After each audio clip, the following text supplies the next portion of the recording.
Darius Calloway had spent 14 months rescuing a dying project, only to walk into a conference room and watch his name vanish from the first slide of the presentation. CEO Vivian Ashcroft smiled, rested a hand on her son's shoulder, and announced that the project now belonged to Preston Ashcroft. In front of the entire leadership team, she told Darius he should learn to know his place and support the young man from behind the scenes. Darius said nothing and did not argue. But 3 days later, the client called an emergency meeting and said only one thing: they wanted Darius back. If you enjoy the kind of reversals that make the arrogant pay for what they've done, subscribe to the channel and watch Darius take back everything that was his. The lights on the executive floor of Halstead Systems were still half dark when Darius Calloway arrived that Monday morning, a cheap paper cup of coffee cooling in his hand as he passed the empty desks. He had always come in early before the phone started ringing and before the polished shoes of the leadership team clicked across the floor. Darius was a black man of 39, a single father raising a teenage daughter alone, and a senior project director who had never once enjoyed fighting for credit. He preferred the quiet hours, the ones where the work spoke for itself. This morning felt ordinary, and he had no reason to believe the day would end as anything but ordinary. He sat down, opened the dashboard he checked each morning, and studied the numbers he knew better than anyone else in the building. The project on that dashboard was called Project Keystone, a distribution system transformation worth roughly $38 million for a company named Ridgeway Medical Distribution. It was the largest contract Halstead had signed that year, the kind that could make or break careers. But 14 months earlier, Keystone had been a disaster. The timeline had collapsed. The integration had failed in 3 separate places, and the budget had blown past its ceiling.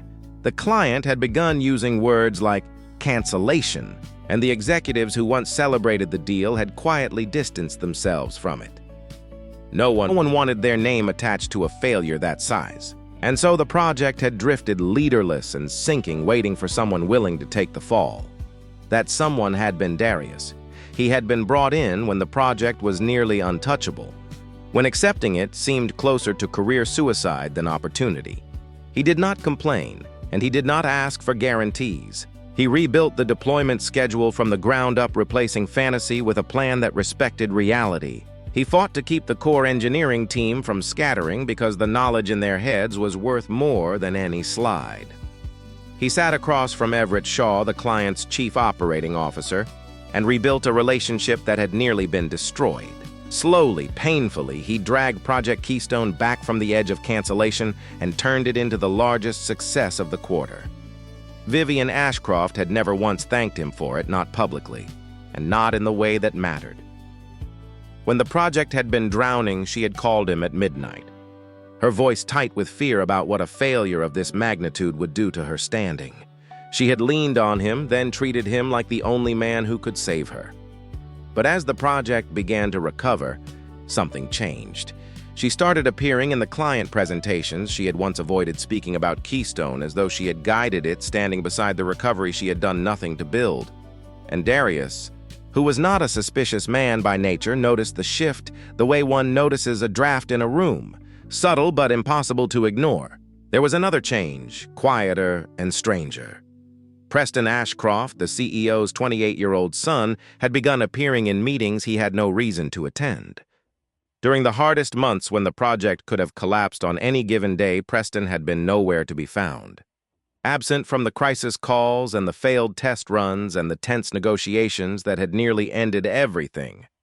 Yet now, with the danger past, he was suddenly present, watching, listening, taking notes on a project he had never lifted a finger to save. Darius noticed, but did not read too much into it because he had learned long ago that noticing everything and reacting to nothing was often the wisest way to survive a large company. Then Preston came to him directly asking for something specific. He wanted the full dashboard, the strategy documents, the client presentation decks, all of it handed over in complete form. When Darius asked why, Preston gave an easy answer, the kind that closed a conversation rather than opened one.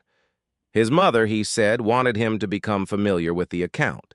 It was a reasonable enough explanation, and Darius did not question it too hard. He gathered the materials, organized them cleanly the way he did everything, and passed them along without a second thought. He had spent his whole career trusting that competence would be recognized, and so he handed over the map to everything he had built and returned to his work. A few days later, a meeting invitation arrived with a subject line that read like an ordinary corporate announcement. It was titled a Keystone Leadership Announcement, and it was marked mandatory. Darius opened it the way he opened 100 such invitations, expecting a routine update, but something at the bottom caught his eye and held it. The name listed as the meeting's chair was not his. It was Preston Ashcroft. Darius stared at the screen for a long moment, feeling the first cold hint of something he could not yet name. He closed the invitation, finished his coffee, and walked toward the conference room, not knowing that the meeting had been arranged for the sole purpose of taking his project away from him. The executive conference room was full. When Darius stepped inside, the senior leaders of Halstead Systems, arranged around the long, polished table like guests at a ceremony he had not been told the purpose of. On the large screen, the words Project Keystone glowed in clean corporate lettering, the same project he had rebuilt with his own hands over 14 relentless months. He took a seat near the middle and looked up, and that was when he saw it printed just beneath the title in bold, confident type. The line read, Executive Lead Preston Ashcroft. Darius's eyes moved down the slide and finally found his own name buried at the very bottom of the organizational chart. Beside it were two words that landed like a slap: operational support. For a moment, Darius could not move. The room seemed to narrow around him, the murmur of voices fading into a dull hum as he stared at the place where his 14 months of work had been quietly reassigned to a man who had done nothing to earn it. He did not react in any visible way because that was not who he was, but inside something went very still and very cold. He had watched credit drift toward the powerful more than once, but he had never seen it done so openly, so completely as this. The project he had saved now belonged to someone else on paper, and he had walked into the room to witness the handover as though he were a guest at his own funeral. Vivian rose with the practiced grace of a woman who had commanded rooms her entire life. She was 52 years old, elegant and cold, dressed in the kind of understated expense that announced power without ever raising its voice. She spoke about Project Keystone, describing how it had moved past what she called its technical phase and now required something more. What it needed now, she explained, was a face with executive vision, a leader who could see beyond the machinery and toward the future of the account. And with that, she gestured toward her son and introduced Preston Ashcroft as that leader, the man who would carry Keystone forward. Preston stood and thanked the entire team for their hard work, his voice smooth and rehearsed the words of a man who had learned presentation. Long before he had learned substance, he spoke about momentum and vision and the exciting road ahead, and not once, not a single time, did he mention that Darius Calloway was the man who had built the system and kept the client from walking away. He accepted the credit as though it had always belonged to him, as though the 14 months of crisis had been a shared triumph rather than one man's rescue. Darius watched him speak and felt the strange vertigo of hearing his own work described by someone who did not understand it, praised in language so vague it could have described anything at all. Then Vivian pushed the contempt one step further. A director near the end of the table, perhaps sensing the strangeness in the room, asked what Darius's role would be going forward. Vivian answered directly in front of him as though he were furniture rather than a man. Darius was very good, she said, at keeping the engine running. But the person driving the car had to be able to see the road ahead. The words hung in the air, elegant and cruel, reducing 14 months of leadership to the work of a mechanic. No one spoke. No one looked at Darius. The silence was its own kind of verdict, and everyone in it understood exactly what had just been said. Then she turned to Darius and told him what she expected. He was to hand everything over. The full client email history, the risk register, the financial model, the vendor contacts, the briefing notes, and as she phrased it, everything Preston would need to know. She gave him a deadline of 48 hours, delivered in the tone of a woman who did not expect to be questioned. Darius absorbed the list without changing his expression, understanding that she was asking him to dismantle his own authority piece by piece and place it into the hands of her son. He had one question, and only one, and he asked it quietly into the silence of the room. Had Ridgway agreed to the change in project lead asked? The room went instantly still because it was a question no one had thought to ask aloud, and its implications spread across the table like a crack across glass. Vivian did not answer it directly. She looked at him with the faint chill of someone reminded that a subordinate could still surprise her. Ridgway had hired Halstead, she said coldly. They had not hired him. It was meant to end the conversation, and to the people watching it, landed exactly as intended. Darius had just rescued a $38 million contract, and he was being treated like a replaceable clerk who had forgotten his station. He did not raise his voice. He did not slam the table or demand justice because he had learned that the men who shouted in rooms like this one rarely walked out with anything but a reputation for shouting. He simply closed his laptop, the soft click of it loud in the quiet room, and said he would prepare the handover documents.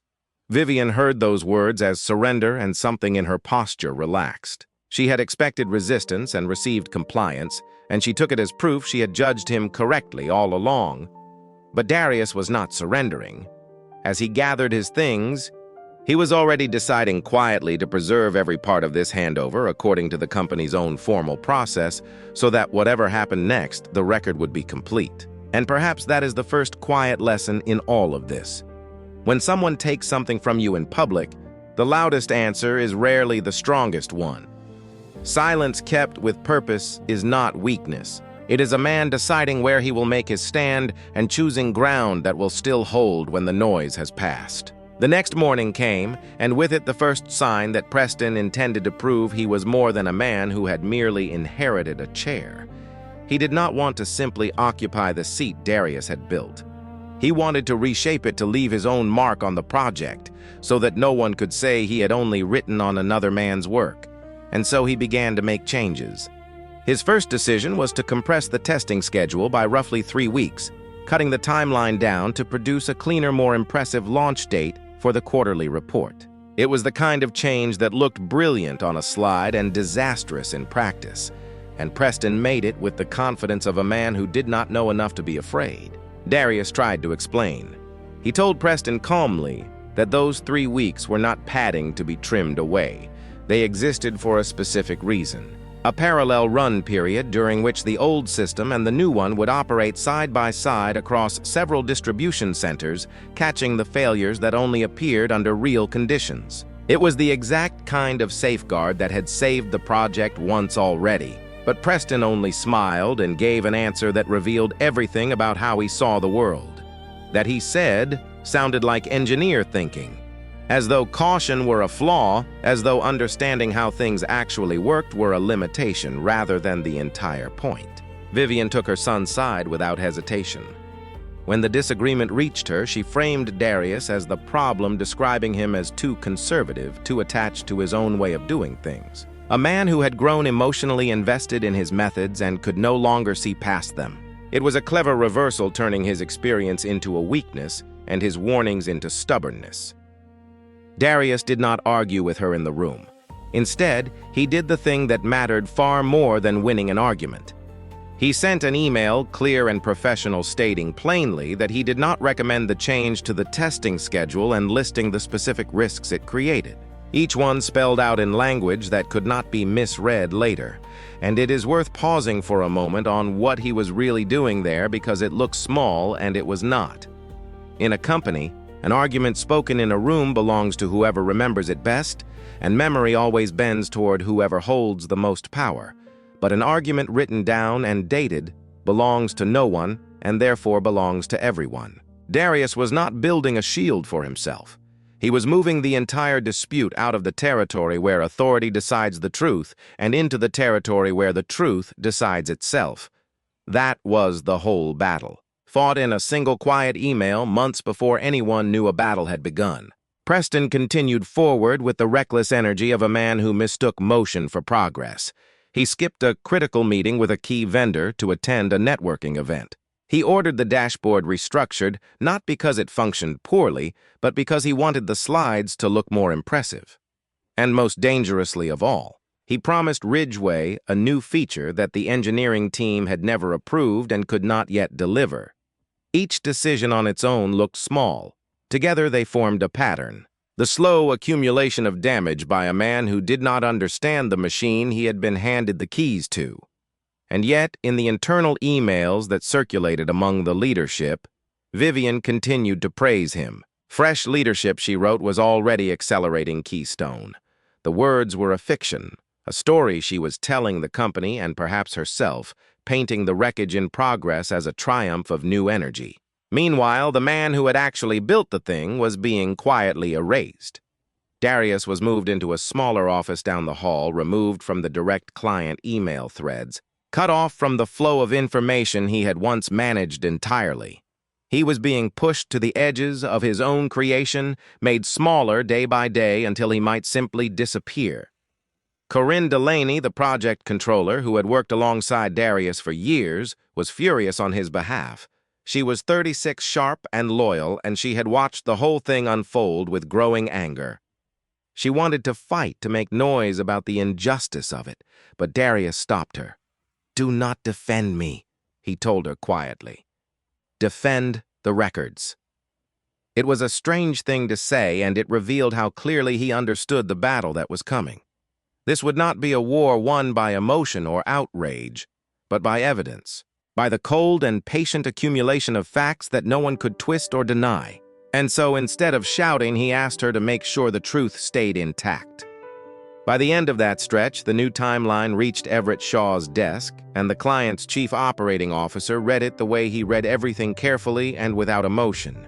He was 48, calm and precise, a man who despised internal politics and cared about exactly one thing: whether the company he had trusted could protect the tens of millions of dollars Ridgway had invested.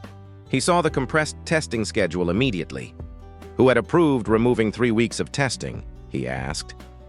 Preston answered smoothly that it had been a decision of the leadership team, wrapping himself in the collective to avoid owning it alone.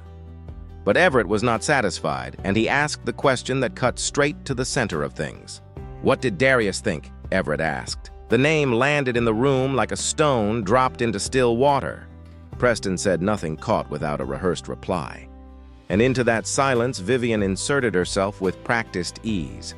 Darius was no longer in charge of the project, she said, as though that settled the matter. But it settled nothing. Everett looked directly into the camera, his expression unchanged, neither angry nor alarmed, only quietly certain. "Since when?" he asked.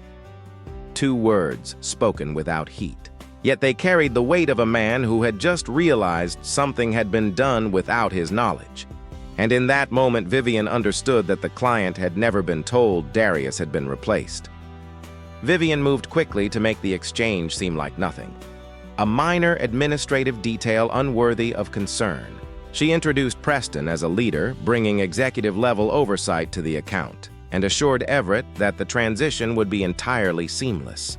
Her voice carrying the confidence of someone who believed a problem named smoothly was a problem solved.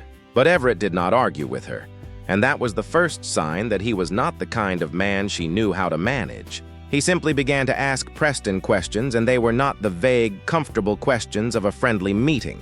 They were specific, pointed, the questions of a man who knew exactly how much money was at stake and intended to find out whether it was safe. He asked what the single largest bottleneck in the warehouse migration was. He asked which vendor currently sat on the critical path. He asked why the Tucson site had been scheduled for deployment after Omaha rather than before. And he asked what the contingency plan was if the routing module failed. The exact kind of failure that had nearly killed the project once before. Each question was a door, and behind each door was a piece of knowledge that only someone who truly understood Keystone could possess. Everett was not being cruel. He was simply measuring the depth of the water before he decided whether to keep standing in it. Preston answered in the language he knew best, the smooth vocabulary of strategy that sounded impressive and meant nothing. He spoke of optimization and agility and strategic alignment, stringing together the words that filled boardrooms and won applause at conferences. But there were no numbers behind them. There were no details. No specifics, no evidence of a man who had ever opened the actual project files.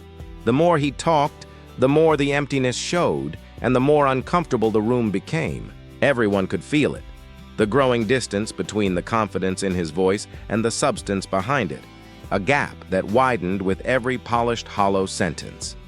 Then Everett asked about a particular problem, a technical challenge that Darius and the engineering team had wrestled with and solved 6 months earlier. It had been one of the hardest moments of the project, a failure that had nearly derailed everything.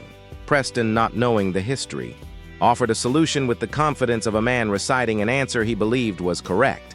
And the solution he proposed was the very one that had already failed 6 months before. The exact approach that had been tried and abandoned because it did not work. Everett understood instantly.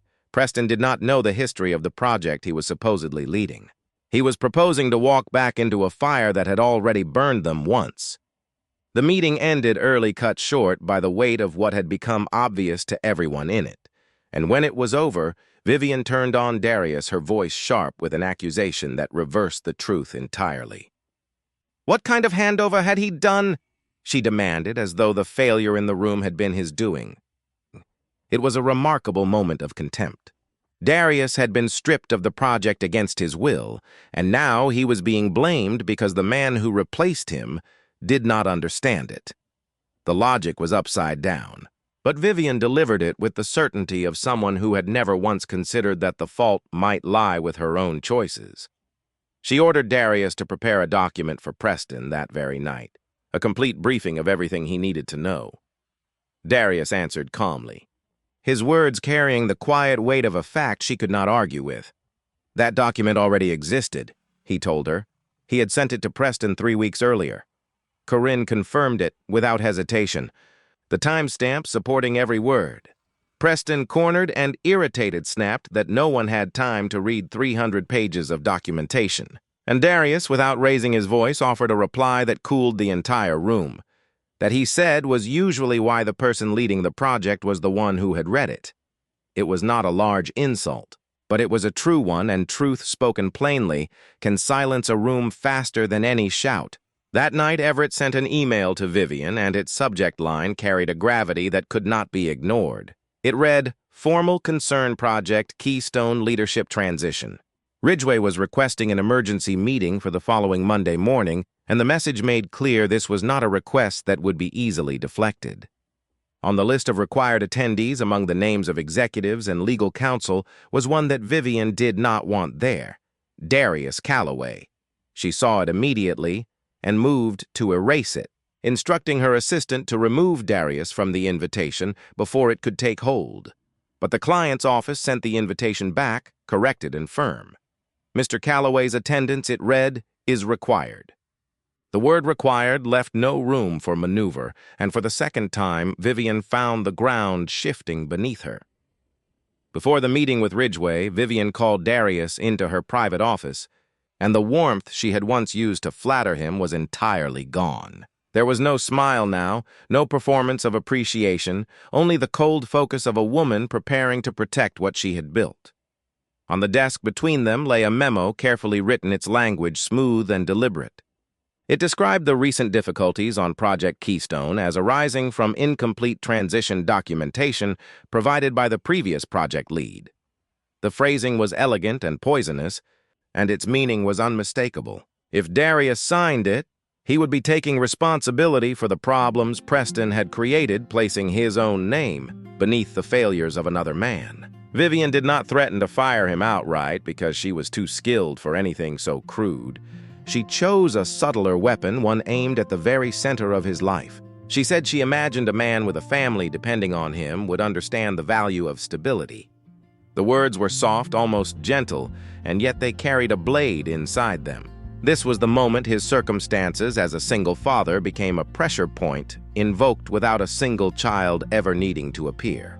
Darius understood the meaning instantly. She was reminding him that he had no family fortune to fall back on, no Ashcroft name to protect him, no guaranteed seat at any table. She was reminding him of everything he stood to lose. Darius picked up the memo and read it slowly all the way through. Then he set it back down on the desk between them, the paper making the faintest sound against the wood. He would sign anything that was true. He told her, his voice even and unhurried. Vivian met his eyes and asked the obvious question, and this, she said, was not true. No. Darius answered a single word, quiet and absolute. She warned him then that he was turning a professional matter into a personal one, that he was making an enemy where he did not need to. And Darius gave her the answer that would echo longest, the one that named the truth she had been circling. He was not the one, he said, who had put his own child into a project. Vivian's face went cold and still. She had been struck by something she could not easily deflect because it was true, and the truth of it left her with nothing to say for a moment. Then she recovered and gave him his choices, laid out with the bluntness of a woman who had run out of patience. He could sign the memo, or he could walk into the meeting and remember who signed his paychecks. There it was, the threat finally spoken, plainly stripped of its earlier softness. Darius picked up the memo, but he did not sign it. He held it in his hand, folded it once, and walked out of her office without another word, leaving the question of his obedience hanging unanswered behind him. I have thought about that moment more than any other in this story. A man with a daughter at home, no safety net, no second income, and a single signature standing between him and quiet security. Most of us would like to believe we would refuse, but the honest truth is that a man's integrity is never really tested when it is cheap. It is tested on the days it costs him something he cannot easily replace. Darius did not refuse because he was fearless. He refused because he had already decided long before that morning what his name was for. Corinne was waiting when he emerged, and she read his face the way old colleagues learn to read each other, understanding at once what had happened inside that room. Darius did not explain. He simply asked her to gather everything, and he listed it the way a man lists the pieces of a case, the meeting minutes, the warning emails, the old timeline, and the new one side by side. Every decision that had been approved after the day of the handover, each with its date and its author. He was not asking her to build a weapon, he made that clear. He was asking her to prepare quietly and completely in case Ridgway asked questions that deserved honest answers. It was not an attack. It was insurance against a lie. And while Vivian sat in her office preparing how she would command the coming meeting, how she would steer it and contain it and reduce it to a manageable size, Ridgway sent one more document. It was brief, formal, and devastating in its simplicity. The client, it stated, was now considering suspending the entire next phase of the deployment. The words landed with the force of an earthquake because everyone who understood the contract understood what they meant. Tens of millions of dollars in revenue now hung in the balance, threatened not by a technical failure but by a crisis of confidence, one that Vivian had created with her own hands and could no longer easily undo. The emergency meeting began on Monday morning, and the room held the tension of two sides who both understood that something important was about to be decided. On the Halstead side sat Vivian Preston, the chief financial officer, a member of the legal team, and Darius placed near the end of the table like an afterthought. On the Ridgway side were Everett, the client's own chief financial officer, their head of operations, and their legal counsel, a wall of serious people who had come with serious intent. Vivian opened with a smooth and confident speech about the transition, describing it as a natural evolution of the account. Her words were polished to a shine, and for a moment she seemed to have command of the room. Everett cut her off. They were not there, he said, to discuss how Halstead chose to describe the transition. The interruption was quiet but absolute, and it stripped away the story Vivian had been building before it could take hold.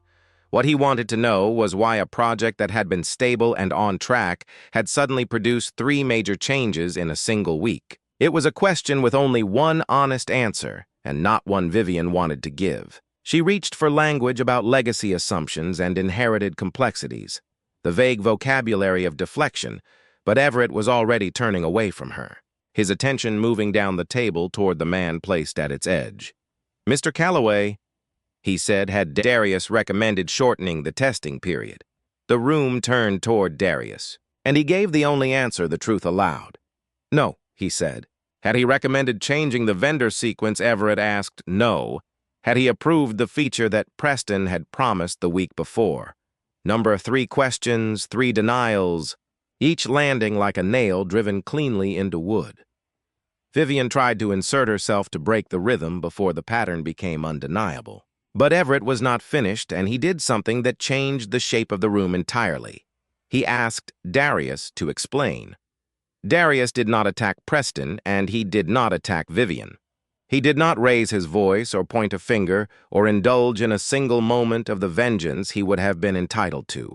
He simply laid out the timeline precise and unadorned the way he did everything, which decision had been made, on what date, by whom it had been approved, and what he had warned in writing. At the time, every claim matched an email. Every date aligned with a record. Every warning existed in black and white where anyone could verify it. This was the source of his strength, and it was a quiet, devastating one. He did not have to say they were incompetent. The document said it for him in a voice far more credible than his own. For roughly 20 minutes, Darius walked the room through the anatomy of what had happened, each fact reinforcing the last until the picture was complete and impossible to deny. Then Everett closed the folder in front of him, the soft sound of it a kind of punctuation. He said Ridgway had no objection to Halstead training a successor, that developing new leadership was normal and healthy, but they objected strongly to something else. They objected to a contract worth tens of millions of dollars being turned into a training program for the CEO's son. The words were spoken calmly, without cruelty, and they fell into the room like a verdict. The silence that followed was total. Preston's face flushed red, the color of a man who had just heard himself described accurately in front of people whose opinion mattered. Vivian tried to push back to salvage something from the wreckage of her own design, but Everett was already stating his condition, and it was not open to negotiation. Ridgway, he said, would suspend the next phase of deployment unless Darius Calloway was restored to operational control of Project Keystone. It was the reversal made real. The CEO had given Darius's project to her son, and now the client was giving it back. But there remained one final obstacle standing between Darius and the thing that was rightfully his. Vivian was the CEO, and she refused. Vivian reclaimed control the moment the client left the call, gathering the executive team and drawing herself up into the posture of a leader defending principle rather than pride. Halstead, she declared, could not allow a client to dictate the structure of its own workforce. If they permitted Ridgway to choose their staff, where would it end? On its surface, the argument sounded reasonable. Even wise, the kind of firm line a strong company ought to hold. But beneath it lay something else entirely, the wounded pride of a woman who could not bear to be forced into reversing herself, especially not by an outsider, and especially not in favor of a man she had publicly diminished. The chief financial officer, however, was moved not by principle but by numbers, and the numbers frightened him. If Ridgway froze Phase 2, he warned the quarter's revenue would take a serious hit. The contract renewal, worth far more than the current phase, would be placed at risk. 2 other clients might well hear about it, and word of a mishandled account traveled fast in their industry, and the board would certainly demand to know why. Each point was a stone added to a growing weight, but Vivian would not yield. She had convinced herself that Everett was bluffing, that no client would truly walk away from an investment of this size over a matter of personnel. Preston agreed with his mother, offering the easy optimism of a man who had never seen a bluff called. They would come around, he said, as though the client's resolve were a mood that would pass. And through all of it, Darius did nothing. He did not join. The power struggle did not lobby, did not maneuver.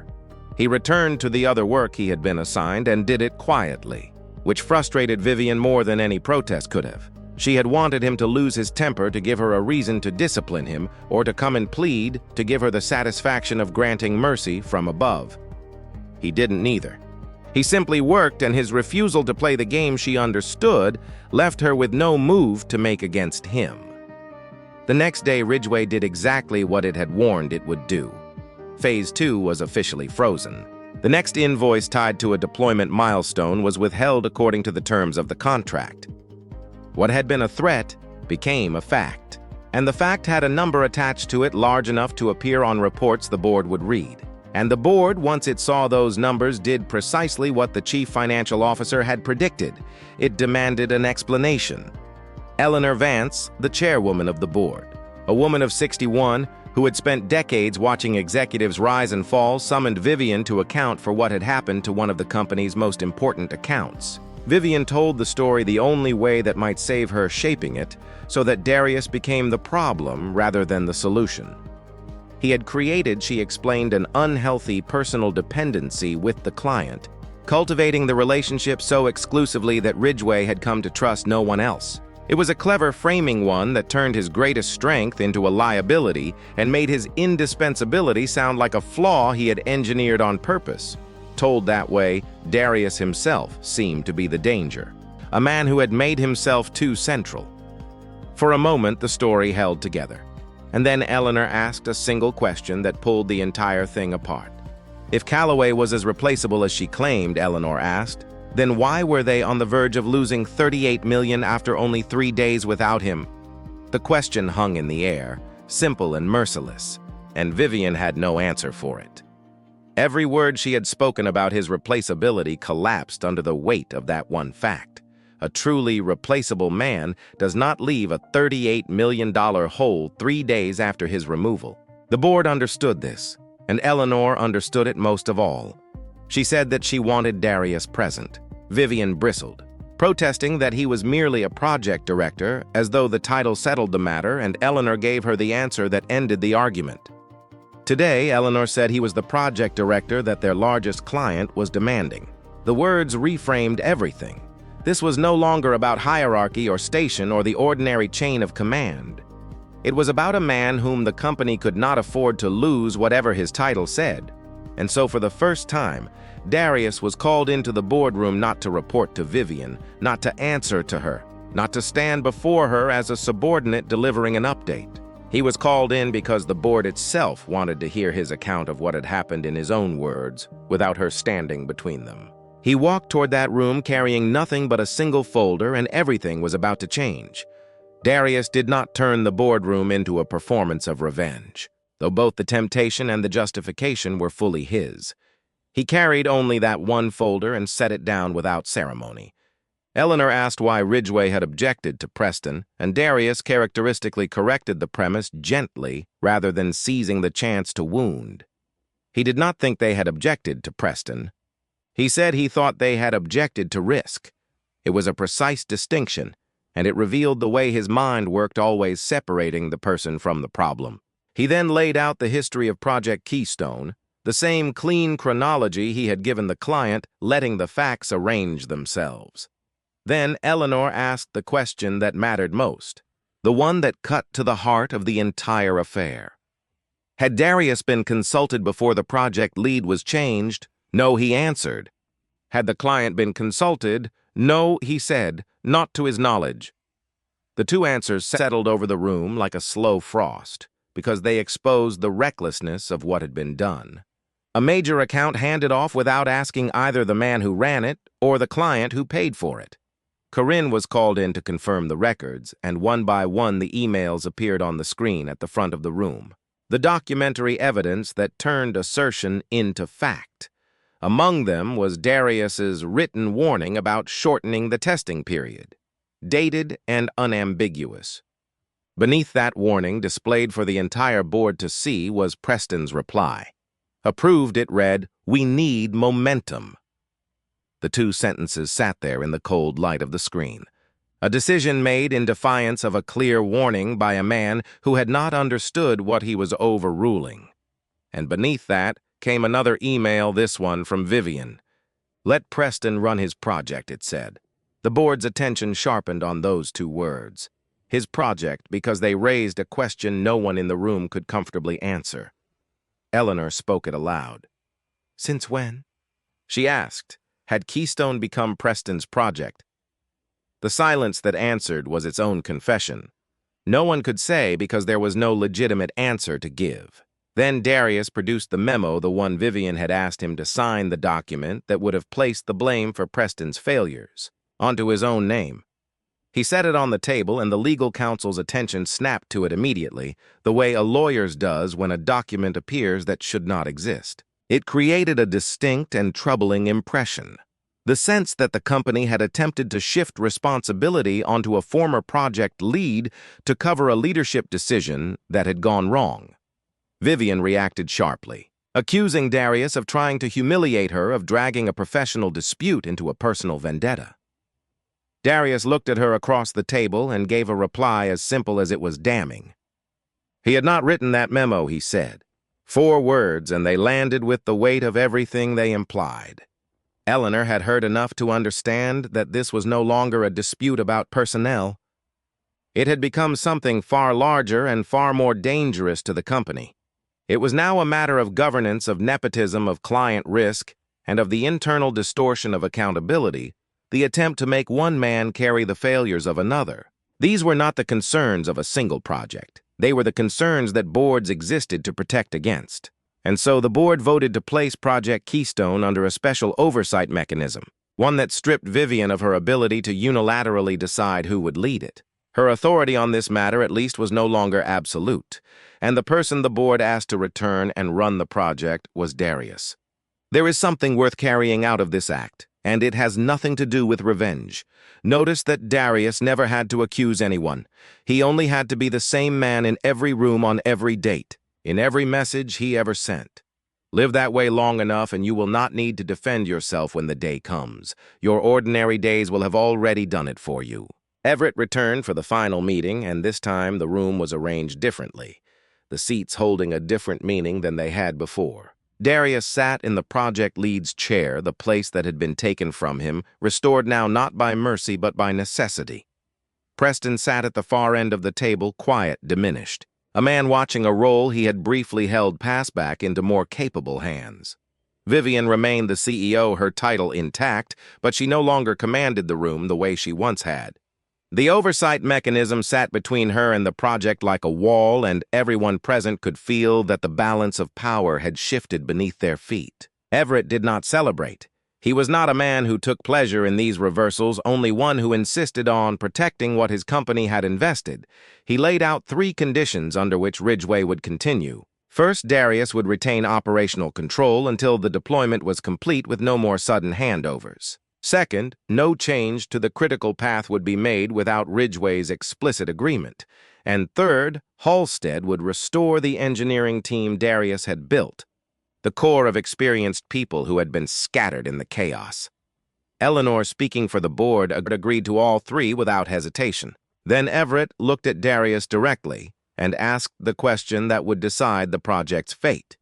If Darius took the project back, could he bring it back onto its original schedule? It was a moment heavy with possibility because it was in its way an invitation to revenge.